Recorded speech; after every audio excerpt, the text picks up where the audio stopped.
So we started there, right, and it's nicely spaced, Right. And you know when you write on a bit of paper and you run out of room at the end, right? Look at that.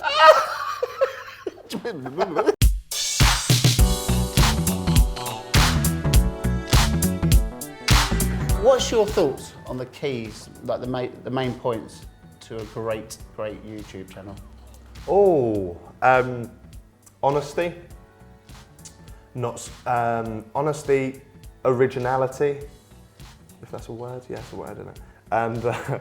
And for me, I wouldn't say this is integral, but funny comedy. Yeah. Do you know what I mean? Because you could do a channel that's reviewing things. You haven't necessarily got to be funny, but I think they're 3 points that I look for in a thing. Just because, as I think I said to you on the podcast, I've met a lot of YouTubers who are not who they portray online, and that's a bit of a shame. Do you know what I mean? So I think when you do meet one in person that's exactly how they are on screen, then that's admirable that they haven't sort of sold their soul for a quick buck. Have you ever met a YouTuber you've absolutely caned and gone, do you know what, he's actually all right? Yeah, actually. Yeah, I used to, I didn't sort of cane him, but I always kind of like had sort of negative opinions based on things I'd heard of KSI. Yeah. And then we had him on the podcast, and I've got to say, he's a lovely lad.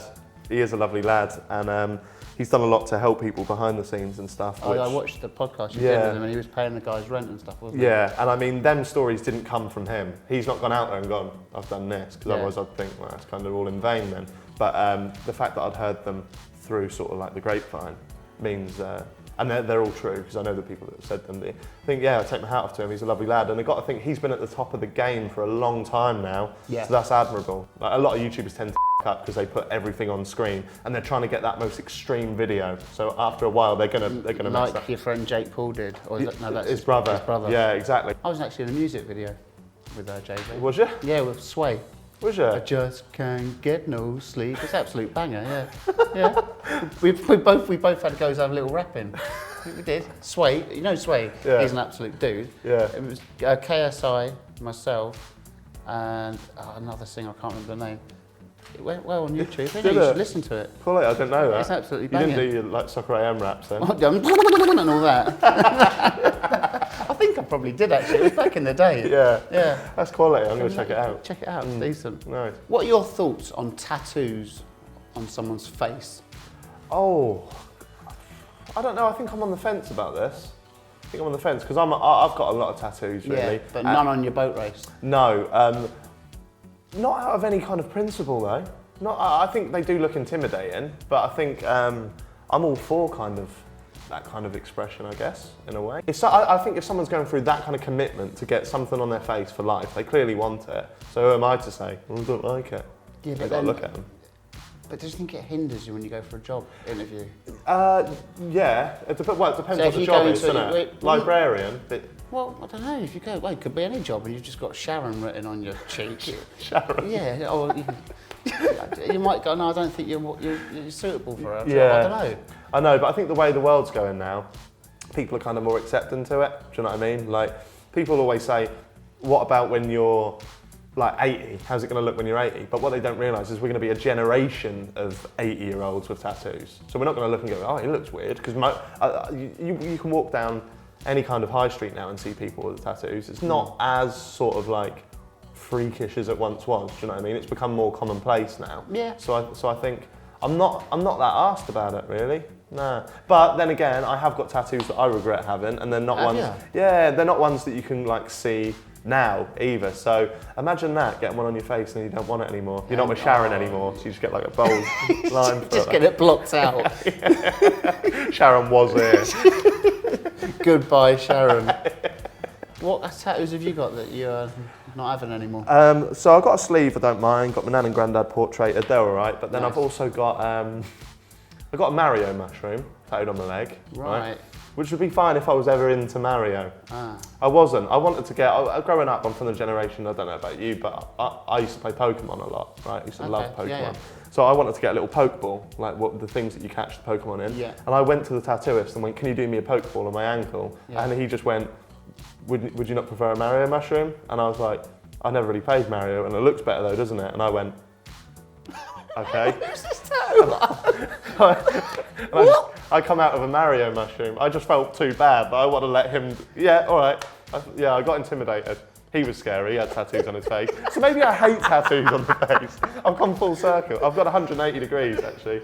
Oh, and also. That's like going into a tattoo. It's like, can I get Sonic the Hedgehog? Don't you want E Honda from Street Fighter? yeah, it's exactly like that. And it just showed that I'm a beta male, really. I let him alpha me out the room. That is superb. I've also got, when I was a lot younger, I was into Ben Howard, like folk artist kind of thing. Yeah. And I thought I was getting some inspirational, like a quote across my chest. Yeah. Not only is it done horrifically, it's the worst quote ever. Go on, what is it? Says, I've got to remember now, keep your head up, keep your heart strong, keep your mind set. I know, and look at this, yeah? So we started there, right, and it's nicely spaced, right? And you know when you write on a bit of paper and you run out of room at the end, right? Look at that. He's gone, should have stenciled this. So, no, going back to your question, tattoos on the face, not as bad as that, so crack on.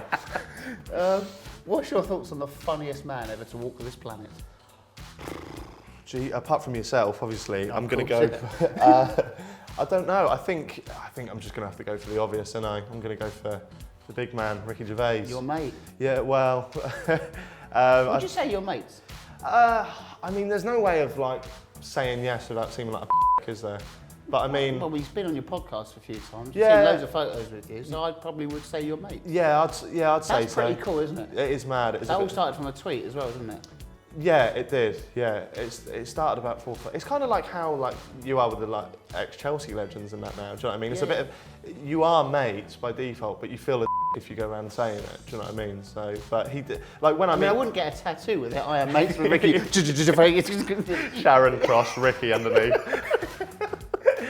No, no. When we meet up, we don't go for like a pint. We always do just stuff online. But he's been on 3 or 4 times now, and when he came on last, he congratulated me on like getting engaged and stuff like that. And he quotes my videos, like niche videos that I didn't think he'd see and stuff like that. So yeah, it is pretty mental.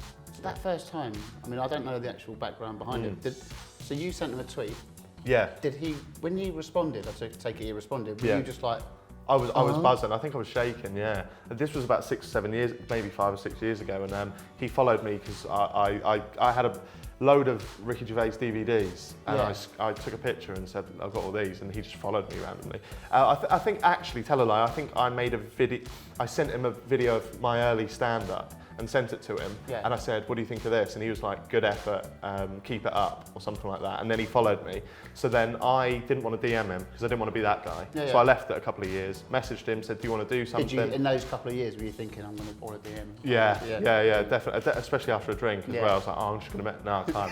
And I'm glad I didn't. But I messaged him when the David Brent film came out a couple of years ago. Asked if I could interview him based on that. First of all, I emailed the agents. They told me there weren't enough room at the press junket. Yeah. I was obviously gutted, so I messaged him and said, "There's not enough room this time, but if it ever comes up again in the future, can you let me know?" And he just said, "Well, who said there's not enough time? Come at the end of the day." And he gave me a separate room, and gave me half an hour as opposed to the 5 minutes that people get. And it was good. First 10 minutes were a bit ropey because I was a bit nervous. And I think I was trying too hard. And then once you realise how naturally funny he is, that relaxed me a lot better. And then it was one of the best videos I've ever made. And then I left the room, and then an hour later he messaged me and said, "That was fun, we'll do it again sometime." And then we've done lots. So it's quality, top man. No, that's nice to hear. Yeah. What are your thoughts on the one reality TV show you think you'd be best suited to? I would love to do The Jungle.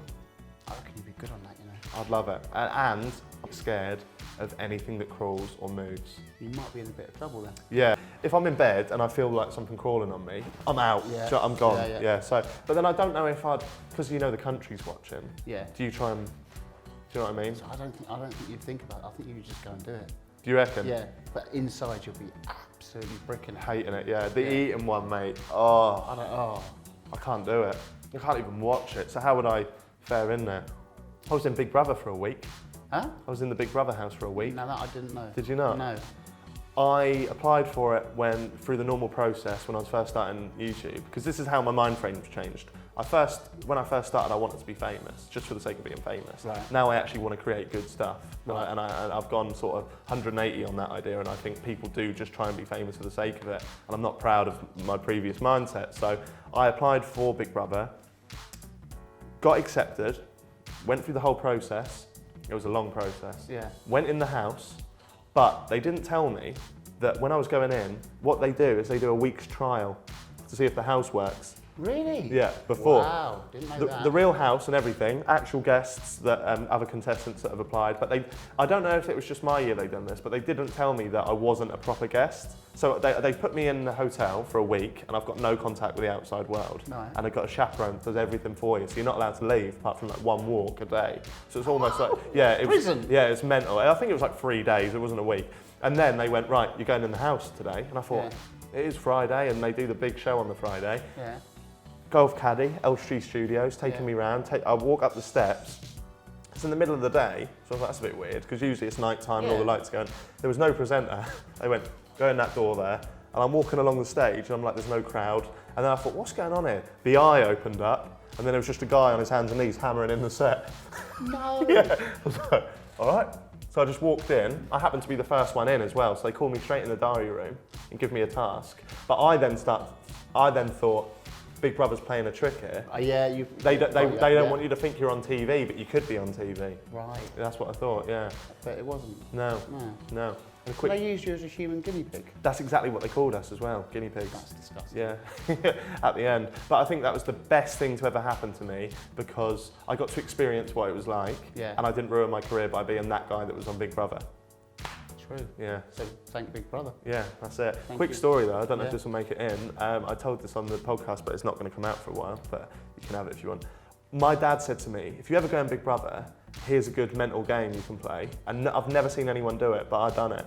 Went in the diary room just to have a chat. Yeah. But when I came out, I pretended to everyone that I'd been given a secret task, and they didn't know what it was. And I just went and got these 2 toilet rolls from the bathroom, went up to the bitchiest woman in there that I didn't like, and went, Big Brother, number 1. And I wrapped her up. And she's going, what are you doing? I went, you'll see on Friday. Wrapped her up, and I went, who wants the next one? They were all going, no, because they thought that meant they were leaving or whatever. And I put it under my pillow, and for that week, they were all lovely to me. And then on the last day before we left, I went, yeah, it means nothing. Just wrapped you in toilet paper for no reason. Yeah, that's it, yeah. Sorry. Jack, that was absolutely superb. Pleasure. Thank you very much, mate. Nice one. That was Thoughts with Jaackmaate. Subscribe.